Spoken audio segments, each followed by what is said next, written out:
Shalom saudara yang dikasihi Tuhan Yesus Kristus. Selamat malam, selamat berjumpa dalam renungan pada malam hari ini.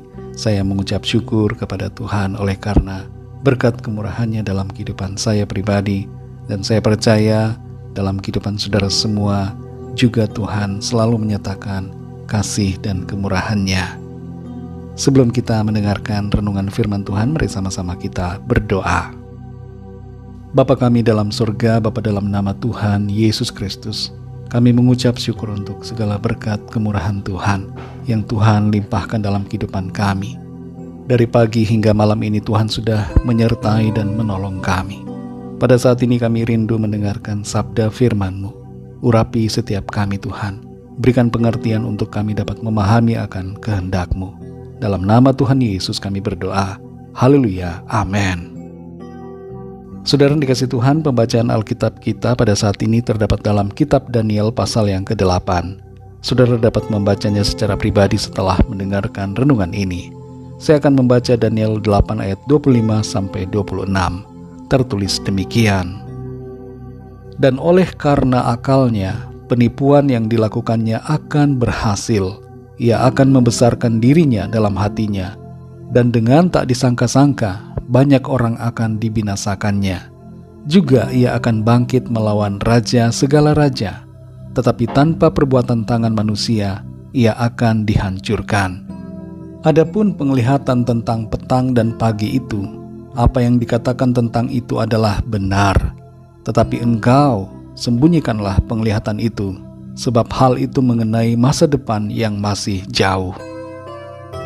Saudara yang dikasih Tuhan, Tuhan bisa berbicara melalui mimpi, tapi tidak semua mimpi merupakan cara Tuhan untuk berbicara kepada kita. Jangan kita terlalu bergantung kepada mimpi-mimpi, dan jangan selalu mencoba mengartikan mimpi. Ada buku yang berjudul Arti-Arti Mimpi, dan tidak sedikit orang yang membeli dan senang untuk membacanya. Tapi bagi kita yang percaya kepada Tuhan, tidak perlu kita menyelidiki arti mimpi dengan menggunakan buku-buku demikian. Hikmat Roh Kudus akan membuat kita mengerti apakah mimpi kita itu mempunyai makna khusus atau tidak. Apakah mimpi kita itu benar-benar berasal dari Tuhan atau tidak. Yang terpenting bagi kita bukanlah soal mimpi, tapi yang terpenting adalah agar kita membaca firman Tuhan dan hidup menuruti kehendak Tuhan. Dalam Daniel 8 ini, Daniel mendapatkan penglihatan dalam mimpinya. Apa yang ia mimpikan itu berasal dari Tuhan dan sangat menggentarkan hatinya. Setelah mimpi itu ia menjadi sakit selama beberapa hari. Selain itu, mimpi itu ia tidak mengerti secara jelas.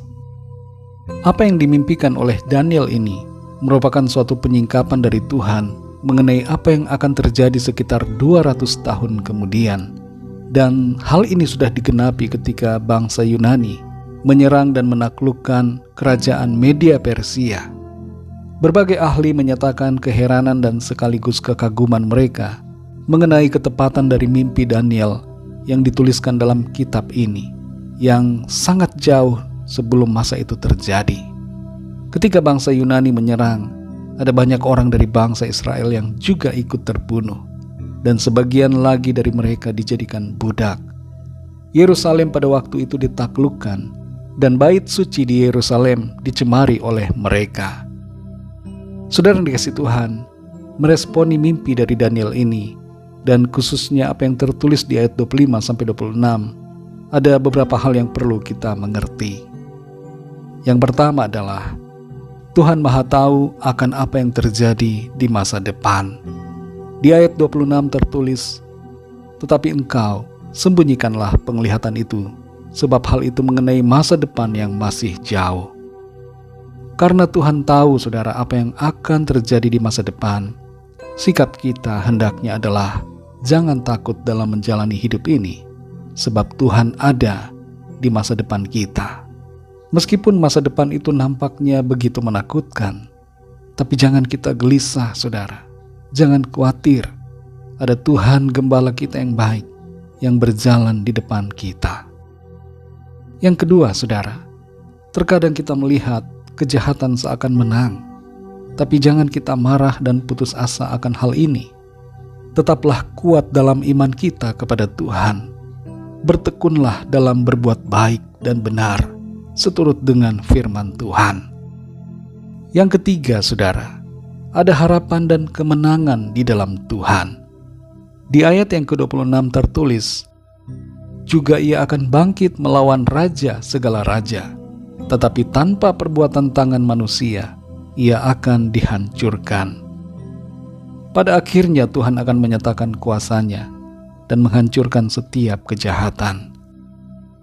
Saudara yang dikasihi Tuhan, dalam hidup ini, terkadang kita diizinkan untuk mengalami kesukaran dan masalah. Tapi kita memiliki harapan dalam Tuhan, karena Tuhan yang berkuasa, dan karena kuasa-Nya itu Dia tidak akan membiarkan kejahatan menang. Tuhan akan membela dan menolong kita. Mari saudara yang dikasihi Tuhan, tetaplah setia dalam iman kita, sekalipun ada hal-hal yang sukar dan tidak kita mengerti. Sekalipun hari-hari di depan tampaknya adalah masa yang sukar, tapi tetaplah percaya kepada Tuhan sampai seterusnya dan selama-lamanya. Tuhan Yesus menyertai kita sampai akhir zaman, dan penyertaan-Nya akan memampukan kita. Mari kita berdoa, saudara. Bapa kami yang di surga, Bapa, dalam nama Tuhan Yesus Kristus, kami bersyukur untuk firman-Mu yang sudah kami dengar pada saat ini.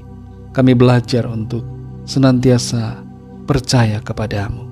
Apapun situasi di depan kami mau belajar untuk tetap berharap dan mengandalkan Tuhan, tetap beriman kepadamu, menyadari bahwa Tuhan yang berkuasa dan yang berdaulat atas segala-galanya. Engkau tidak akan membiarkan kejahatan menang. Pada saatnya setiap kejahatan akan ditaklukkan dan dikalahkan. Ajar kami untuk selalu berharap kepadamu ya Bapa, tetap memandang kepadamu, setia kepadamu Tuhan Yesus. Terima kasih untuk firman-Mu. Berkati kami di sepanjang malam hari ini. Pimpin kami, berkati lindungi kami.